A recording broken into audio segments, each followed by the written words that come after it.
भंडारा तालुक्यातून जाणाऱ्या नागपूर-रायपूर राष्ट्रीय महामार्गावरील करजखेडा फाटा येथे अज्ञात टिप्पर आणि कॅरी पिकअपचा अपघात झाल्याची घटना दिनांक 16 डिसेंबर रोजी दुपारी 12:20 दरम्यान उघडकीस आली आहे। यात दोघे जण गंभीर जखमी झाले आहेत।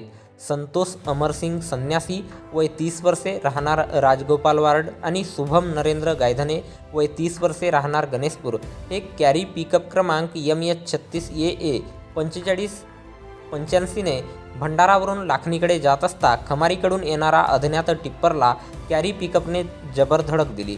त्यात पिकअपवरील दोघे गंभीर जखमी झाले। दरम्यान पोलीस पाटील सचिन नेवारे यांनी अपघाताची माहिती कारधा पॉईंटवर उभी असलेली जगद्गुरू रामानंदाचार्य नरेंद्राचार्य मुख्यपीठ नाणेजधाम जिल्हा रत्नागिरी यांच्या प्रेरणेतून सुरू असलेली रस्त्यावरील अपघातग्रस्तांना अहोरात्र 24 तास विनामूल्य सेवा देणारी रुग्णवाहिकेला दिली। सदर रुग्णवाहिकेतून रुग्णवाहिका चालक प्रमोद मोतुरे यांच्या मदतीने अपघातातील जखमींना जिल्हा सामान्य रुग्णालय भंडारा येथे उपचाराकरिता दाखल करण्यात आले आहे। इथे त्यांच्यावर उपचार सुरू आहेत।